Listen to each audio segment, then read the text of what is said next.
Namo Myoho Renge Kyo, Namo Myoho Renge Kyo. Hi everyone, thanks for being here.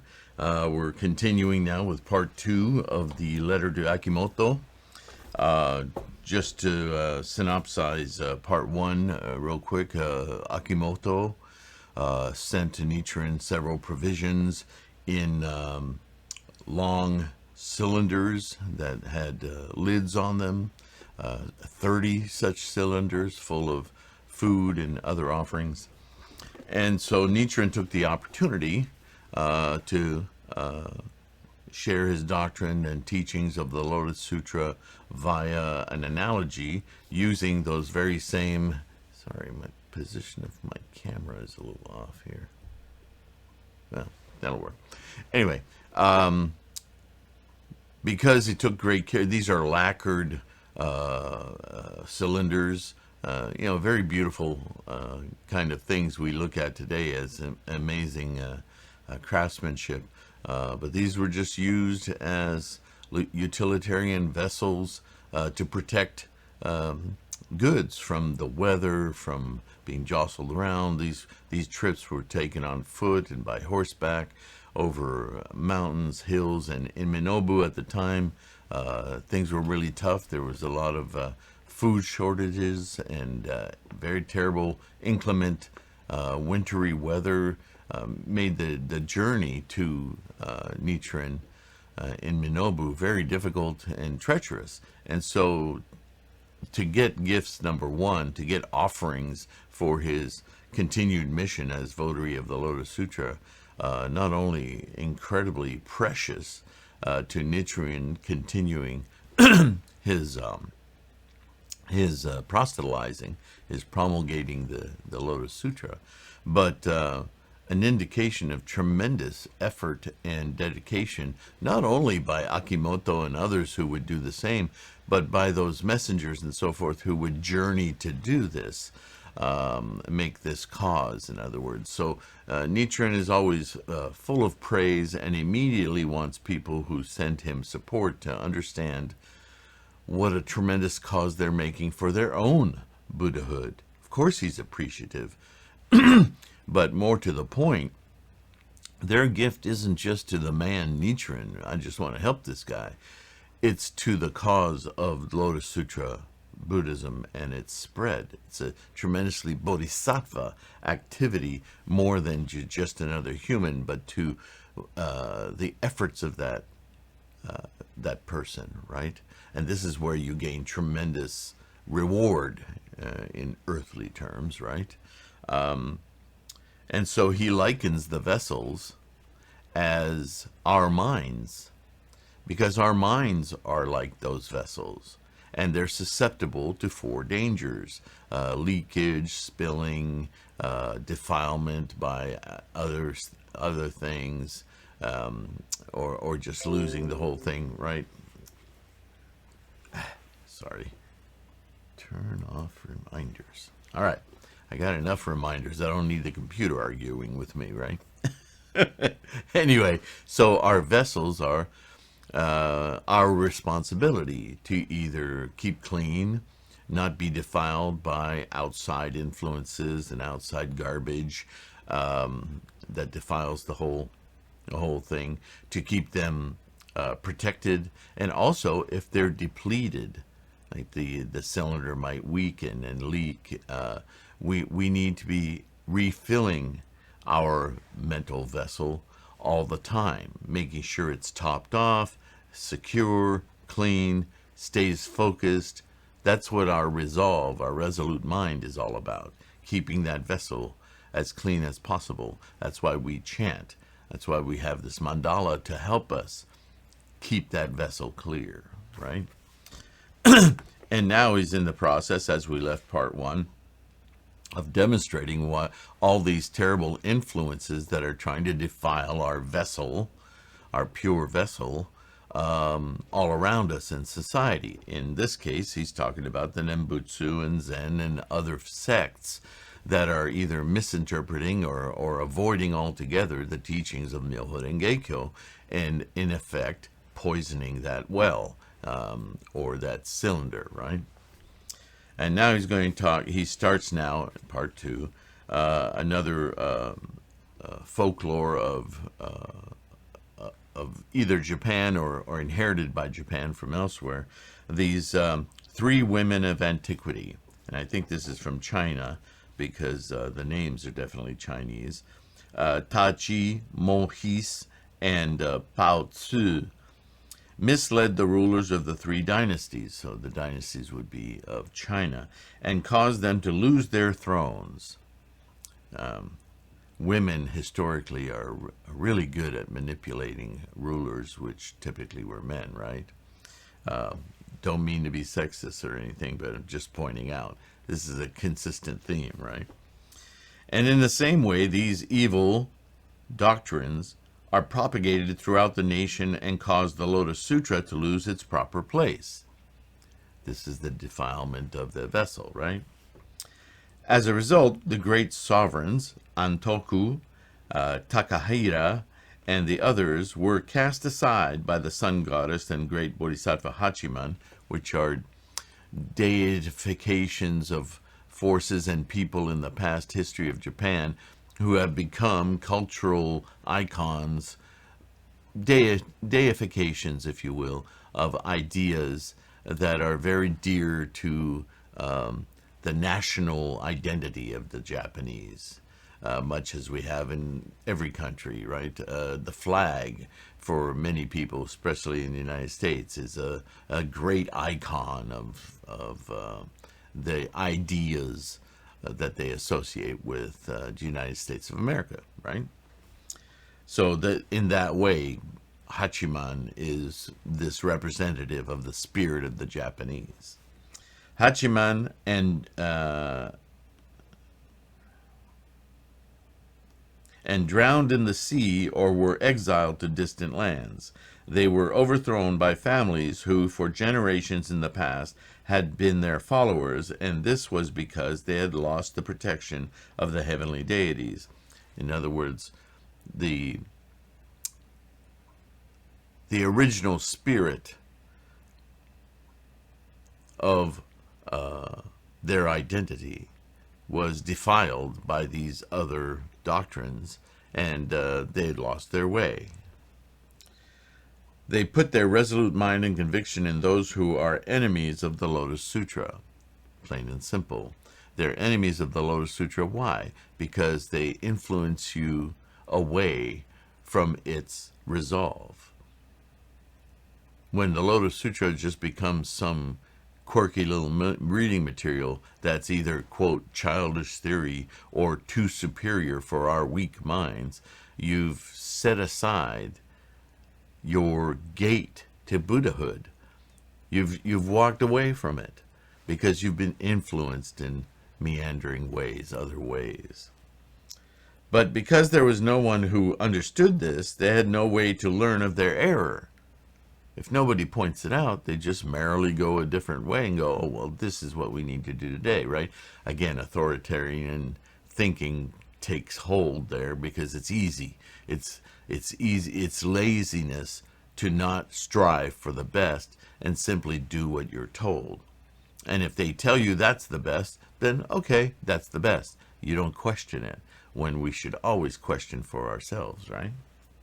This is illustrated in the statement that wise men can perceive the cause of things just as snakes know the way of snakes. We've heard this quotation before from the sutra, right? I, Nichiren, am no wise man. There he goes. He's always reminding us that he's just a humble man with all the fallibilities of a human being in samsara.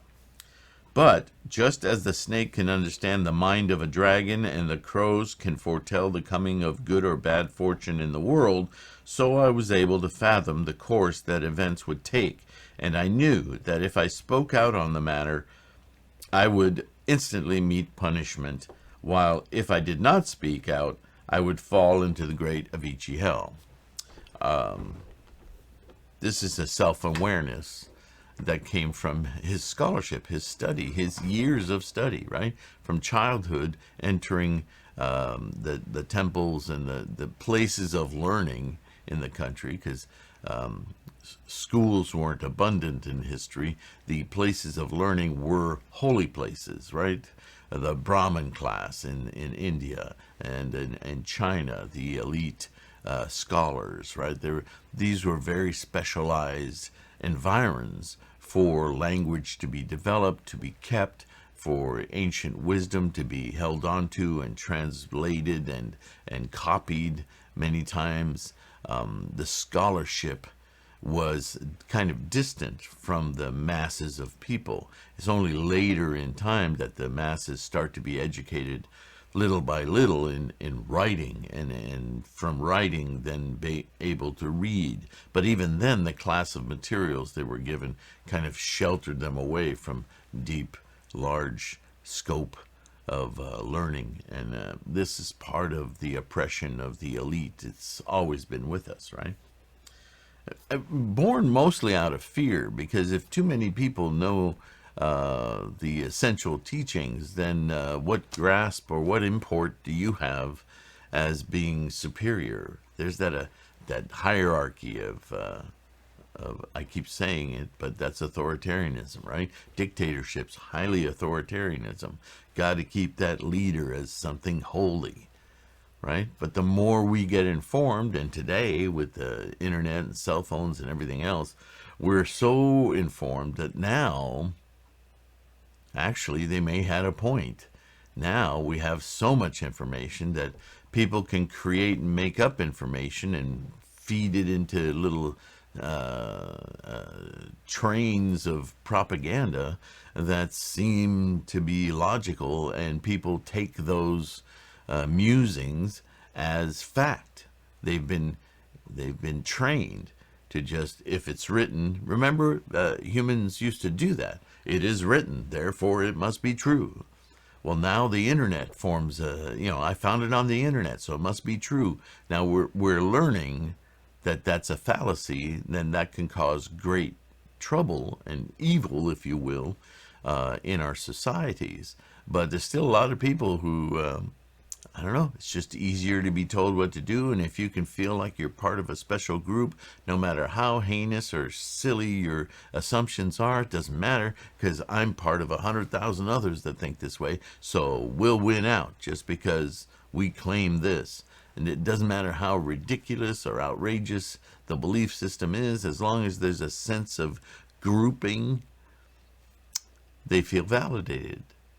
That's a very frightening place to be. And this is what Buddha predicted. We would live in these times, ruled by greed, avarice, anger, manipulation, backstabbing, right?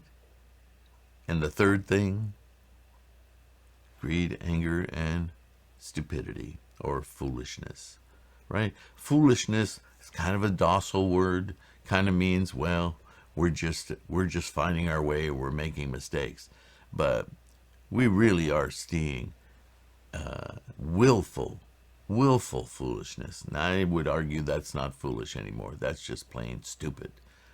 That's claiming something knowing full well it's false, but feeling pride somehow in pushing that agenda. Like, who else can I get to believe in this stupidity? Man. And that's a combination of the three, right? That's greed for power, manipulation just to see if you can pull it off. And as I say, I think that kind of evil is more than just foolish. That's destructive. And so I deem it stupidity. All right. And so this is what Nichiren is saying. He says, if I don't call out this evil, this misinformation, this stupidity, I'm guilty of being stupid. And that I can't tolerate that. I need to be clear. I need my vessel to reflect the moon perfectly. I need my vessel clear. Or I'm guilty of being a defilement. And I can't tolerate that. So, this is what he means by slipping into the great Avicii hell, because the Avicii hell is a figurative mental condition that can precipitate depression, anger, sickness, right? If your mind ain't right, your body ain't right. So he has to call it out. In practicing the teachings of the Lotus Sutra, there are three principles that must be understood.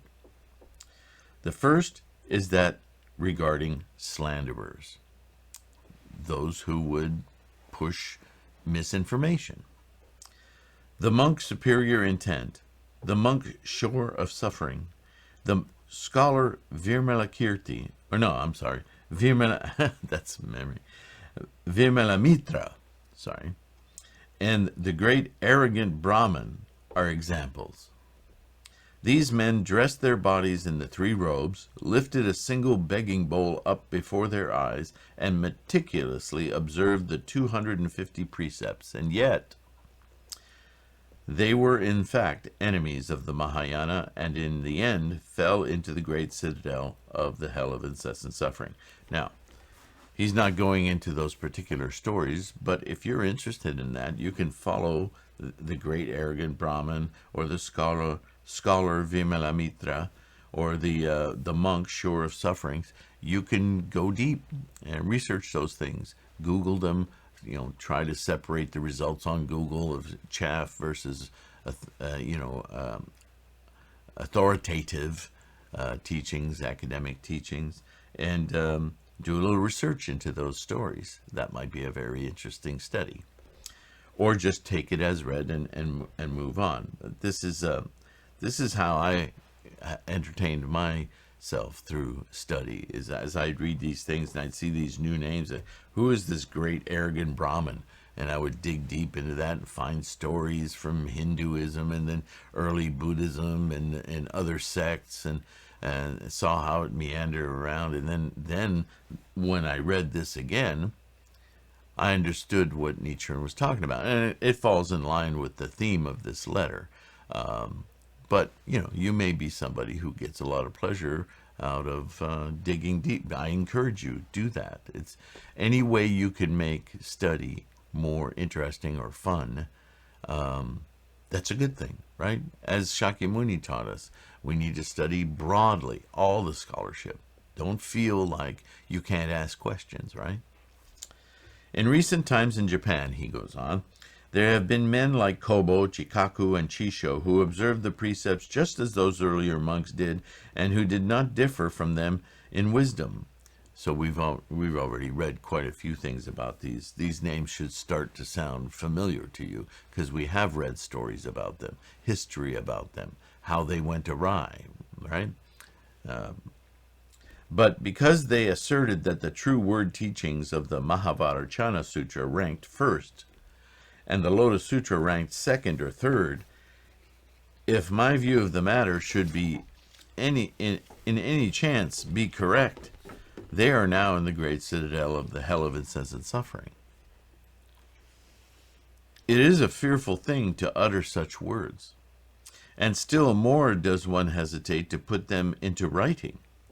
But when the Buddha himself has declared that the Lotus Sutra is foremost, if one learns of a person who ranks it second or third out of fear of other people or of government authorities fails to speak out, then one is in fact his enemy, right?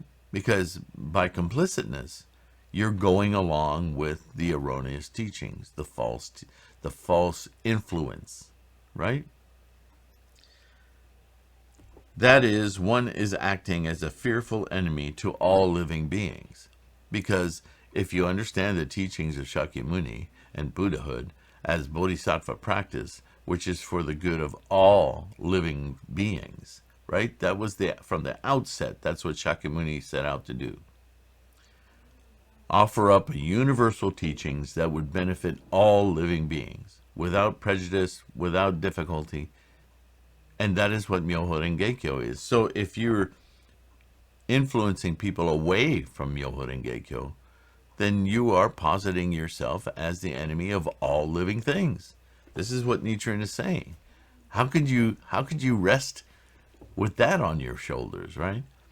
But in the avarice of the day, in the will for political power, those manipulations for the greedy, they just seem like, well, if that happens, I'll pay my debt. Ha ha ha. In the meantime, I'm going to have everything I want.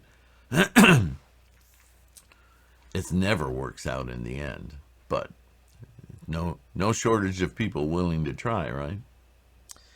This is stated in both the sutras and the commentaries, and so I, Nichiren, speak out.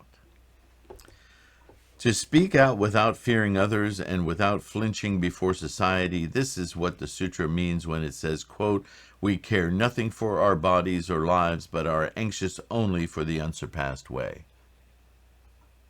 So that's interesting. I've talked about this before because there's a lot of sutras and stories we read about burning the arms or cutting off a limb for the sake of the Lotus Sutra, for the sake of the teachings of Shakyamuni. But it's not meant literally, right? You shouldn't, if a monk sets himself on fire or a nun sets herself on fire in a square to demonstrate against something as a Buddhist, they're really not being Buddhist. They're doing something very samsaric and attached to the body. To defile the body is to be attached to the body. You're far too concerned with the body. Immolating it doesn't prove that you don't need it. So as he says here, we care nothing for our bodies or lives, but are anxious only for the surpassed way. This is to speak out without fearing others and without flinching before society. This is what the sutra means when it says ... It's a depth of resolve. And it's not only is it a depth of resolve, I will add that because of that depth of resolve, you, in your interactions in society as a bodhisattva, are fearless and care nothing for any kind of negativity that may come toward you from the society around you, the government, the law, anything that would inhibit you from freely announcing Myoho Renge Kyo is far less a concern than simply remaining resolute in our Myoho Renge Kyo, in our attainment of Buddhahood, and our sharing and assisting others to do the same. Our Bodhisattva Way. Nothing will deter us. That's what that means. So don't misinterpret that. That's very, very important. And Nichiren is calling it out. Because that was a practice that goes way back into China of self-immolating. That's not Buddhism. I have a whole video about that, by the way. It is not that one does not recall the calumny, the staves, the stones that were suffered by Bodhisattva never disparaging. Remember that story? It's a whole chapter in the Lotus Sutra. It is not that one is unafraid of the world, right? Just because you're courageous about Myoho Renge Kyo doesn't mean you're not aware of the dangers of just a human life. It is just that the censure of the Lotus Sutra is even more severe. It is like the case of Tsukinari and Tokimune, who acted as they did even though they found themselves in the camp of the shogun, because they longed to avenge themselves upon their enemy and were ashamed at the thought of failing to do so. The above is the principle relating to individual slanderers.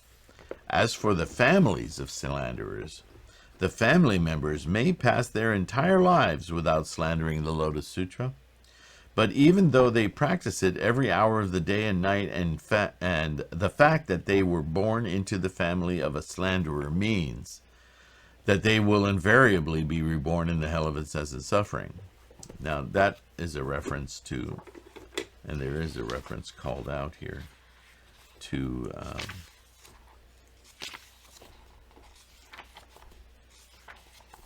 where are you? Emphasis here is placed on the importance of refuting slander and avoiding the offense of complicity in slander, even though one does not commit slander oneself. If one fails to rebuke members of one's family who slander the law or acts incorrect, in concert with slanderers, one will be subject to the same fate. So, yeah, this has been talked about in many ways by Nichiren and Shakyamuni. It is important that, my mom was born Roman Catholic, and consequently, so was I. And as much as I've taught her to chant Namo Myoho Renge Kyo, and I talk to her now every week, I always try to introduce some kind of Buddhist concept or thinking. She's in her 80s, so she laments about a lot of things. She has strong positions that she's taken and aback, and every now and again she'll call upon her Catholicness as some kind of pedestals to stand upon. And I'm always quick to correct her thinking that it's not her Catholic upbringing that creates that thing, and it may be that it's an inappropriate response to something. And I always find a way, without hammering down the Lotus Sutra on her because she's ignorant. I use Buddhist ideas, though, and I tell her how to calm herself down, how to breathe and understand her environment and people better. And I try to use the lessons of Buddhism to slowly massage her thinking away from these hard lines that she's drawn, because she's still, it was her life. It's the way that she thinks. But if I fail to do so and adopt her rhetoric in my conversations with her, then I'm actually doing great harm to my own practice. And that's something that's not easily understood when you first start practicing Buddhism, that the responsibility is definitely on you. I come from a very Roman Catholic, old school, old French kind of thinking about religion. And it's poisoned everything as I grew up. It was in everything. It's in television. It's here in the United States too. If you don't recognize it, there are vast, sneaky ways in which the propaganda behaviors, the influences of religion penetrate all aspects of society. But until you really take responsibility for identifying that, because it is my life, it is in my life. I see it. I see it in the way news is reported. I see it in the way programming and sitcoms are written. It's always in there. It's very often not overt. It's snuck in there as something to admire, and sometimes it really upsets me, and I'll have to turn it off and not watch a show anymore because it's so overwhelmingly driven by these agendas. But certainly, the people I would watch television with, or my own family, or the people in my surroundings who would talk about that kind of programming with delight, it's my responsibility to not fight them, but to point out, yeah, but, what about this? What do you think about that? I'm always trying to make those around me think. Don't try to convince them that I'm right. I just offer them a Buddhist perspective without even telling them that it's Buddhism. For some people, you can. Some people might ask me outright every now and then, oh, is that because you're Buddhist? Absolutely, it's because I'm Buddhist. But it's also because, don't you see this clearly, whether you're Buddhist or not? I always turn the argument back around to their own perceptive skills, because everyone has Myoho Renge Kyo. Everyone has Buddhahood, right? This is our mission as Bodhisattvas, is to assist others to see that. So unless somebody gets really in my face about it, I have no reason to, argue to break bones, as in shakabuku, right? Shakabuku may be necessary at times, and it's very difficult to do that because it puts a lot of onus on you and how you understand Buddhism. Much easier to gently sway people and make them think, because people are smart. And if you make them think, eventually they will ask questions, and they will learn more, and they will come to Myoho Renge-kyo. And if they disappear, then those are evil influences I don't need in my life. Buddhist, if you will, the cosmic forces have pushed those people away from me, so that I attract and I collect people who are interested in understanding their Buddha nature, even though they may not understand that. Right? This is how we lead a life-affirming life as Bodhisattva Way. So back to Nichiren. Where are we time-wise? Yeah, back to Nichiren, Sylvain. Okay, so I'm going to read that paragraph again because it's so essential to understand this. To speak out without fearing others. So you need conviction, right? And without flinching before society. What does that mean? When you hear some very large proponents, or maybe it's on the news, or some charismatic leader says something that makes you think, well, I better not say anything. Well, this isn't the, you flinch with your resolve, is what he's talking about. You should never feel that way. No matter how egregious the statements are coming toward you in society, you need to hear them as, you don't know what you're talking about. You don't understand the true nature of things. I am secure in what I know. There have been times when I've heard things uttered by political leaders that are such a deep affront that they make me want to cry. I don't get furious or angry. I get upset. I get upset because I see the nature of the mass of representation that's so poisoned. All those cylinders, right? How can I, just one person, affect, rehabilitate, open the minds of those defiled cylinders and clean them up, fill them up with clear thinking? It's an immense task, and it's on all of us. And this is also the importance of the Sangha, because if we think of ourselves as many in body but one in mind, we can see that we do have the power of influence over that huge riptide, if you will. And we can influence it. It may be in large steps occasionally. It may be in a lot of little steps. But what it absolutely requires is profound, steadfast resolve. That's the only answer. And this is what Nichiren is saying. It is not that one does not recall the calumny, the staves, the stones that were suffered by Bodhisattva, never disparaging. It's not that we put it out of mind. It is not that one is unafraid of the world, right? We understand the nature. Sometimes we need to be quiet just for the sake of living beings. But that doesn't mean we cower in our minds, right? It is just that the censure of the Lotus Sutra is even more severe. It is like the case of, okay, I read that. Ashamed of thought of failing. The above is the principle relating to individual slanderers. Now we're talking about families.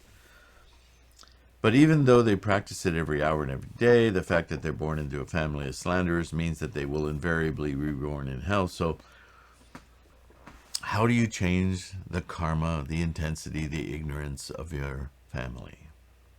For example, those persons who were born into the family of monks superior intent, or the monks sure of suffering, and became their disciples or lay supporters, all fell, against their will, into the hell of excessive suffering. Or it is like the family members of Yoshimori, setting aside those who gave their lives in battle, even the children still in their mothers' wombs, torn from their mothers' bellies, were killed before birth. Ugh, that's hard. So more to the point here is, what if your father is a preacher, or your mother, like mine, is staunch Catholic? She actually thinks she's a staunch Catholic, but she's not. It's just what she relies on to justify some of her thinking. And this is what we need to remember as Buddhists. Remember, Buddhism is about the mind.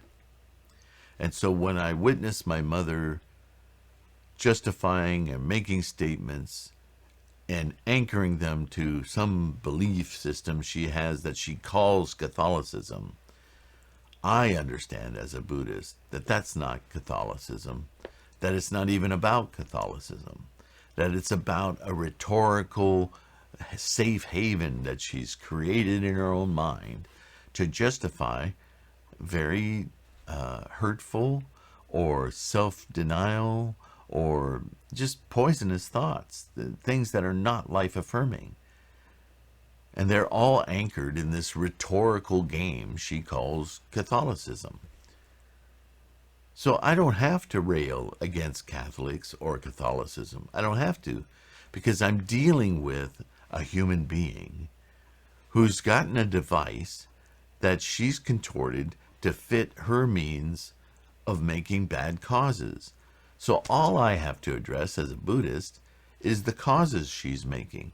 I don't ever once have to say, don't read that Catholic book. Don't read, this is the problem with the Bible. I don't have to argue all those things because she's not arguing them. She's just accepted them, being born into a society and family and that promulgates this rhetorical game to justify a lot of bad behavior. So rather than take on the dragon, I'm putting out the fires. As a Buddhist, I can do this very personally with my own relative, my mother, and talk to her in Buddhist terms without wielding the flag of Buddhism and without trying to tear down the flags of Catholicism, just human to human, make sense of what she's actually saying and how it actually affects her life as well as others. I appeal to her compassion, which isn't denominational. It's human to human. This is why Buddhism is often said to be a human-to-human practice, right? This is how we practice our Bodhisattva practice. We don't go in like a war with flags waving in the air and spears at the ready. We're not trying to assassinate our fellow human beings. We're trying to encourage them, encourage their innate Buddhahood to flourish. That is the job of a Bodhisattva. Do you see how much easier that is? When early Bodhisattva or early Buddhist students enter these organizations that say you must prepare for battle, they are no better than the other religions. That's why I don't call Buddhism a religion, because it's not about that. It's about this very friendly, amicable, compassionate participation in life. Something we all share, which is all innate and free of labels. If it comes to that, it comes to that, but it shouldn't. It shouldn't have to, because those are politics. Human to human, that's very genuine. That's very heartfelt. Right? Those labels and those groups, those are crutches. And all crutches are false. They're false leading. Right? No one would confuse walking and running around with crutches to be walking and running around. It's always going to be walking and running around with crutches. Until when? Until you can liberate yourself from those crutches. Then you're truly walking. And that is the way I look at it. That's the way I visualize it. My mom has crutches, But if I talk to her about being my mom and a woman and life, crutches don't enter into it.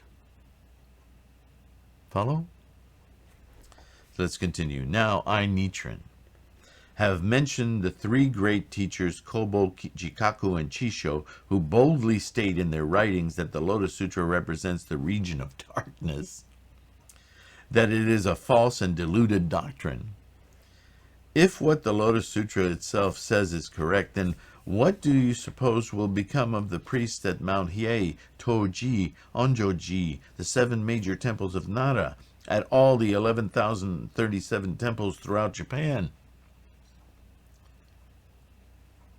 If the examples cited earlier are any indication, they will without doubt fall into the great citadel of the hell of incessant suffering, right?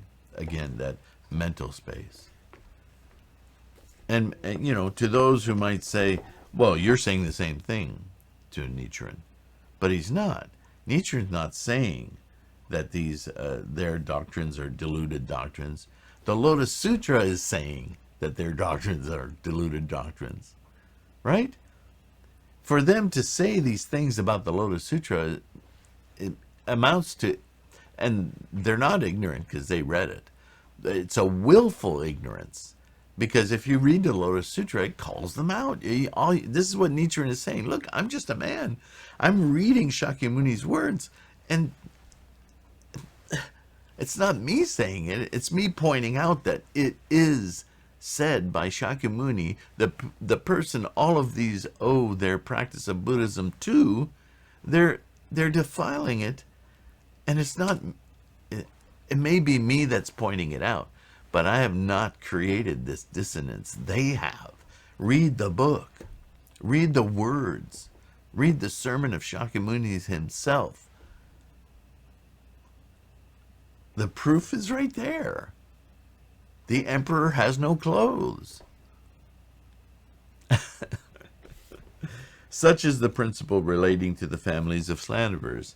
Next, we come to the country of slanderers. Those persons who happen to be living in a country where there are slanderers of the law will everyone in the entire country, be condemned to the citadel of hell of incessant suffering. Think of Saudi Arabia. Think of Yemen. Think of Iran. Entire countries run by disgusting religions, violate every human dignity. Our task is huge, my friends. Just as all the various waters gather in the ocean, so all kinds of misfortune gather around such a country. They will abound in the way that grass and trees abound on a mountain. When the 3 calamities pile up a month after month, and the 7 disasters appear day after day, then hunger and thirst will prevail, and the country will be changed into a realm of hungry spirits. When plague and disease sweep over the land, the country will become a realm of hell. When warfare breaks out, it will be transformed into a realm of Asuras. And when the parents, brothers, and sisters, ignoring the fact that they are kin, begin taking each other for a husband or wife, the country will become a realm of animals. Under such circumstances, one does not have to wait until death to fall into the 3 evil lower worlds paths. While one is still alive, the country in which one lives will be changed into these 4 evil lower realms: hell, hunger, animality,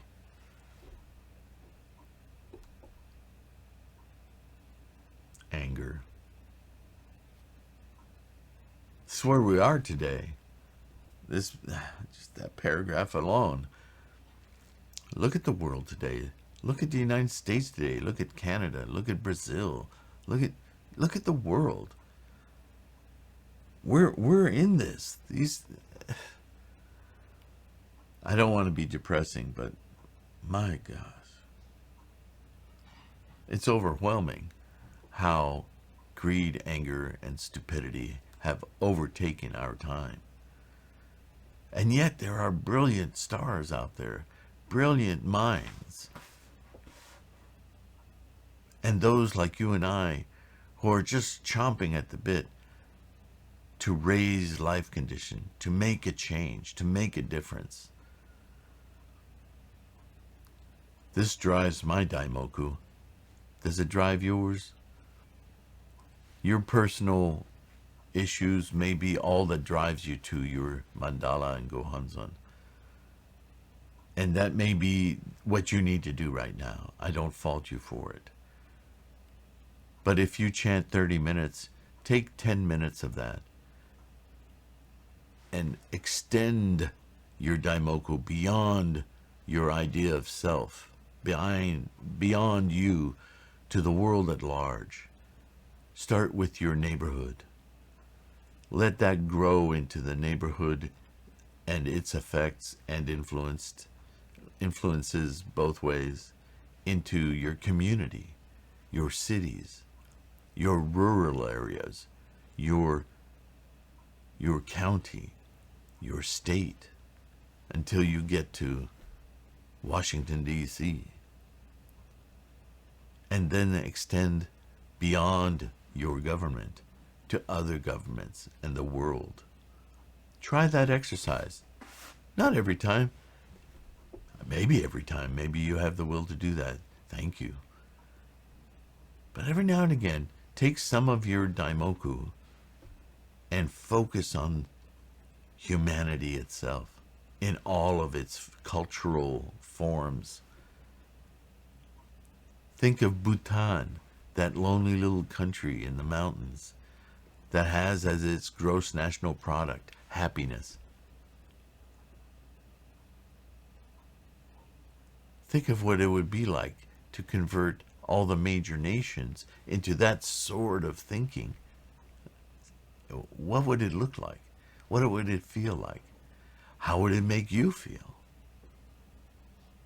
That would be some amazing daimoku, I think. Certainly would be mind altering.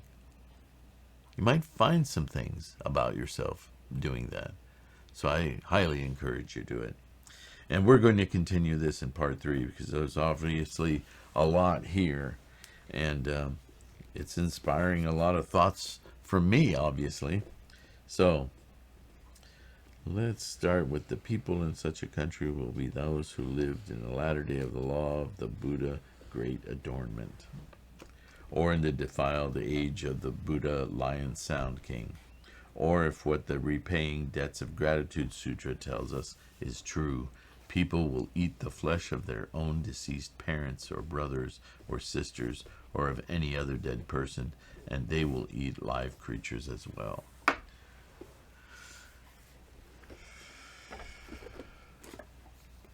That's not a future I want to know intimately.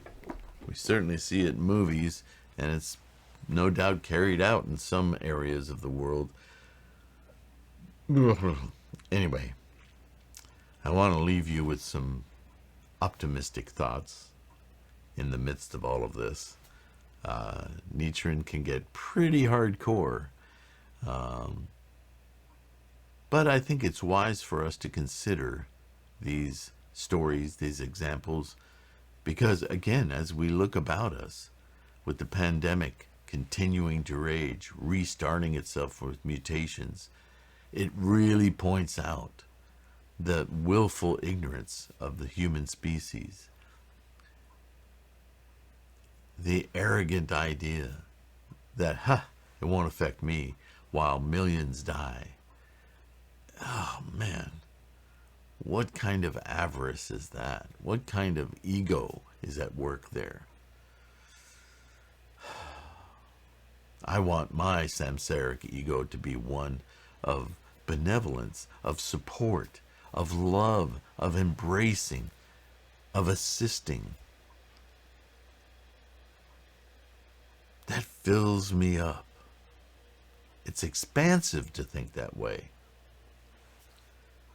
Anger, resentment, manipulation, that just makes you feel tight because you're falling in on yourself. It's not a good feeling. It's not a really human. It's a samsaric feeling. There's no denying it. But do we want to feed that negative, unlife-affirming? Not me. Namo Myoho Renge Kyo. Let me rise above that. And with that, I can't appreciate you guys enough. Your kind words in the comments, your resonating ideas that I have in succinct form. I thank you for that. Those of you who support me on Patreon, amazing, really, really critical need and help for expanding our Sangha and getting the message out. I thank you so much. And those of you who only can occasionally help, it's all wonderful, wonderful, tremendous help. Let's keep this going. Together, we will turn the tide. This world is an amazing place. Let's not lose it. It's just the thought of that.